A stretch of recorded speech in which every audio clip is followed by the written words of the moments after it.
A chamada final. Capítulo 6. A prisão. De repente estava num grande pátio de uma prisão. Havia enormes paredões, tal como eu nunca tinha visto antes, que eram verdadeiras muralhas. Eles se estendiam até onde não dava mais para ver e tinham vários metros de altura e eram muito espessos. Havia também outras cercas de arame farpado antes dos paredões. Por toda a extensão da muralha haviam torres de guarda, separadas entre si a cada 100 metros, mais ou menos. Dava para ver guardas em cada torre, mas eles estavam muito distantes para que eu pudesse vê-los com maiores detalhes. O ambiente era cinzento, escuro e sombrio, o que parecia refletir perfeitamente a multidão de pessoas que estava naquele pátio de prisão. Por todo o pátio, as pessoas se sentavam em grupos de seu próprio tipo. Velhos de cor negra estavam num grupo, jovens negros em outro. Idosos e jovens de cor branca também estavam separados, e as mulheres também. Acontecia de igual modo com todas as raças. Todos os que tinham qualquer característica que os diferenciavam estavam separados dos demais, exceto crianças menores. Entre os grupos, muitos pareciam estar indo de um lugar para o outro. Observando-os, dava para perceber que eles estavam procurando encontrar a sua própria identidade, descobrindo o grupo com o qual mais se assemelhavam. Entretanto, ressaltava à vista que os grupos não deixavam qualquer um juntar-se a eles tão facilmente. Olhando mais de perto essas pessoas, pude ver que tinham ferimentos profundos e muitas cicatrizes. Com exceção das crianças, todos eles pareciam estar quase cegos e somente conseguiam ver o necessário para ficarem em seu próprio grupo.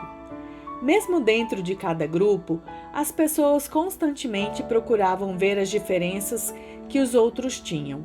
Quando encontrava uma pequena diferença, o grupo atacava a pessoa que era diferente. Todos eles pareciam estar com fome, com sede e doentes.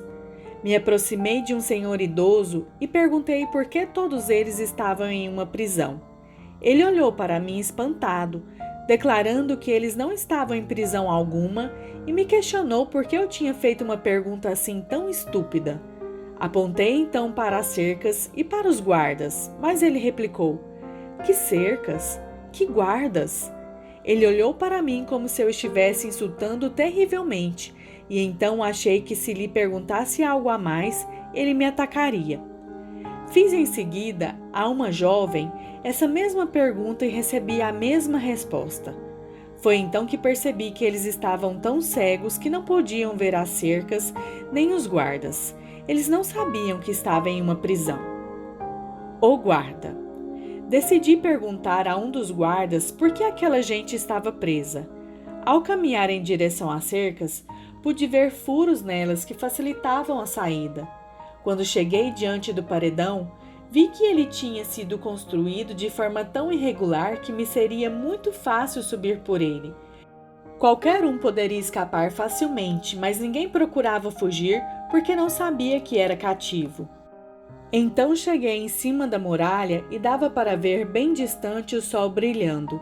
Ele não brilhava na prisão por causa da altura dos paredões e em razão de haver nuvens sobre o pátio. Vi fogueiras em todo o pátio, em torno das quais as crianças se reuniam. A fumaça dessas fogueiras formava uma espessa nuvem, fazendo com que seria apenas uma sombra dos paredões passasse a ser uma névoa sufocante e sombria. Fiquei curioso de saber o que estava queimando.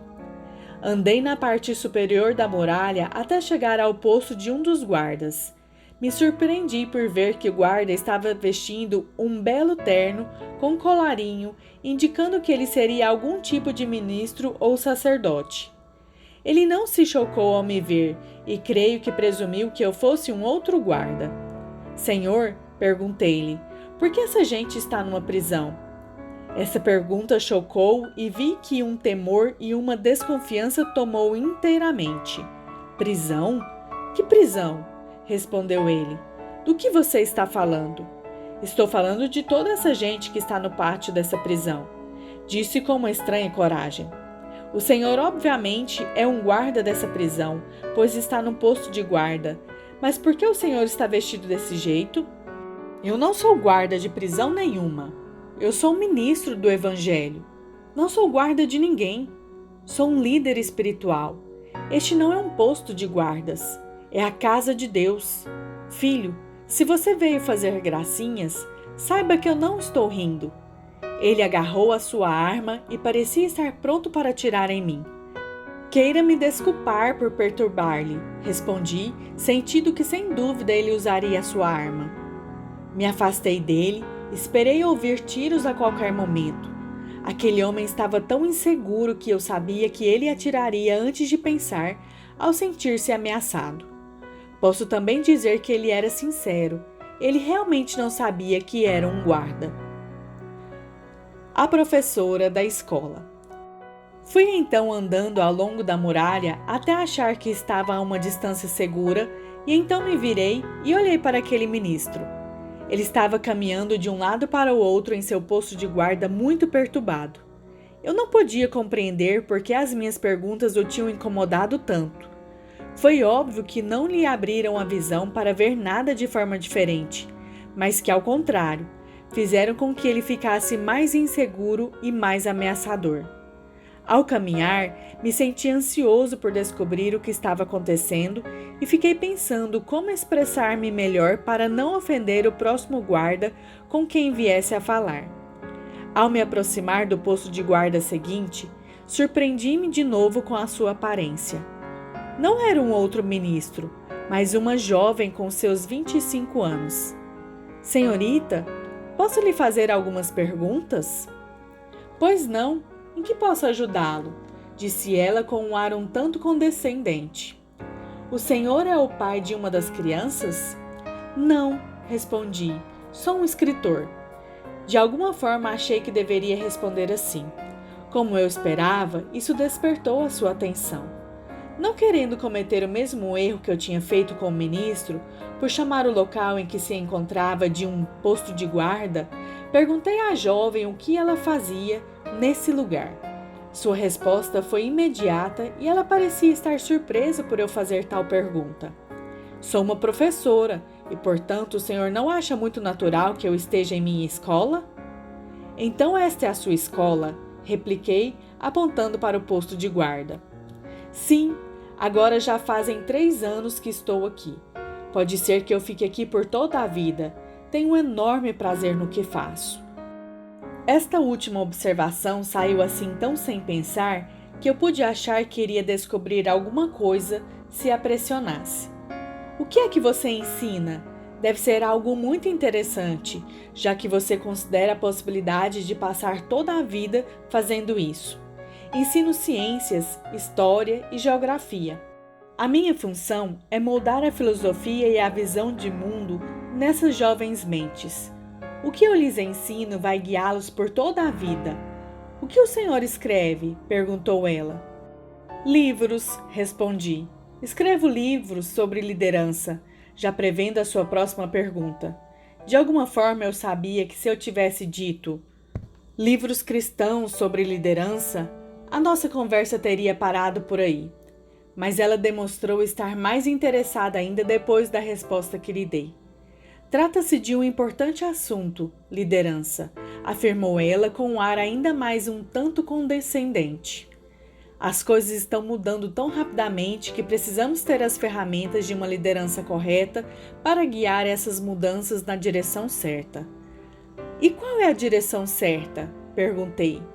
A que leva à prosperidade, que somente vem através de paz e segurança, respondeu ela, como que um tanto surpresa por eu ter feito essa pergunta. Não é a minha intenção ofendê-la, repliquei, mas estou interessada em seu ponto de vista sobre essa questão. A seu ver, qual é o melhor meio de se alcançar essa paz e segurança? Através da educação, é claro. Estamos juntos nessa aeronave chamada Terra e precisamos nos entender. Através da educação, iremos contribuir para libertar a massa da idade da pedra, de uma mentalidade tribal, para que compreendam que somos todos iguais e que, se todos dermos a nossa contribuição para a sociedade, Todos juntos iremos prosperar. Isso é interessante, respondi. Mas não somos todos iguais. Também é interessante que todas as pessoas lá embaixo estão ficando cada vez mais divididas e separadas, como nunca antes. Você não acha que agora poderia alterar um pouco a sua filosofia? Ela olhou para mim um tanto espantada, mas ao mesmo tempo um tanto perturbada. Obviamente isso não era por considerar, nem por um momento que fosse, que o que eu disse era verdade. O senhor está completamente cego? Finalmente respondeu ela. Não, creio que vejo muito bem, respondi. Acabo de andar no meio desse povo e nunca vi uma divisão e uma animosidade assim entre os diferentes grupos de pessoas. Me parece que o conflito entre eles está pior do que nunca. Posso dizer que as minhas afirmações foram como tapas no rosto daquela jovem. Era como se ela não pudesse nem mesmo crer que alguém pudesse dizer tais coisas, e muito menos ela considerava a possibilidade de haver alguma verdade nas minhas palavras. Eu a observei, vi que estava tão cega que mal podia me ver. Ela se encontrava em uma torre tão alta que não tinha como poder ver as pessoas embaixo. Na realidade, ela não sabia o que estava acontecendo, mas com sinceridade pensava que podia ver tudo. Nós estamos mudando o mundo, disse ela com um evidente desdém. Nós estamos mudando as pessoas. Sendo há pessoas que estão agindo da forma como o Senhor descreveu, vamos mudá-los também. Vamos prevalecer. A humanidade vai prevalecer. Esta é uma grande responsabilidade para alguém assim tão jovem, observei. Ela ficou um pouco mais tensa com a minha afirmação, mas antes de ela poder responder, duas mulheres apareceram vindo em direção da porta do posto de guarda, caminhando pela muralha. Uma delas era negra, aparentando estar nos seus 50 e poucos anos, e a outra era uma mulher branca, bem vestida, que provavelmente estava na faixa dos 30 anos. Elas conversavam entre si enquanto caminhavam e ambas pareciam ser dignas e confiantes de si mesmas. Eu diria que elas podiam ver, razão porque obviamente elas tinham chegado até a parte superior da muralha. Para minha surpresa, a jovem professora agarrou a arma e saiu para fora do seu posto para encontrar-se com elas, obviamente não desejando que as duas se aproximassem. Ela as acolheu com um sorriso muito superficial e com uma evidente ar de superioridade para impressioná-las. Para minha surpresa, as duas mulheres tornaram-se tímidas e muito respeitosas diante de alguém assim tão mais jovem. Vimos para perguntar acerca de algo que está sendo ensinado a nossos filhos, que não compreendemos, disse a mulher negra com toda a coragem que pôde encontrar em si. Oh, tenho certeza de que muita coisa está sendo ensinado agora que vocês não compreendem, respondeu a professora com condescendência. As duas mulheres ficaram olhando para a arma que a professora fazia questão de mostrar. Eu estava ali pasmado diante de tudo que via. A professora se virou e olhou para mim muito nervosa. Acho que ela estava com receio de que eu dissesse alguma coisa para as mulheres. Ela mexeu com a arma e ordenou que eu me retirasse. As mulheres procuraram ver com quem ela estava falando. Percebi que elas não podiam me ver. O medo que tomara conta delas as tinha cegado. Eu gritei para as mulheres, suplicando-lhes que tivessem coragem e que acreditassem no que estavam sentindo em seus corações. Elas olharam em minha direção como que apenas pudessem ouvir um ruído. Elas estavam perdendo também a capacidade de ouvir. Diante disso, a jovem professora sorriu. Ela então apontou a arma para mim e tocou o seu apito. Senti que ela me achava a pessoa mais perigosa do mundo. Eu sabia que eu não podia esperar por quem quer que ela tivesse chamado com o seu apito. Percebi também que se eu desse apenas alguns passos para trás, estaria seguro, porque a jovem professora estava com bem pouca visão. Eu tinha razão. Eu fui me retirando enquanto ela gritava, tocava o apito e finalmente vi que ela estava com tanta raiva que passou a atirar na direção das duas mulheres.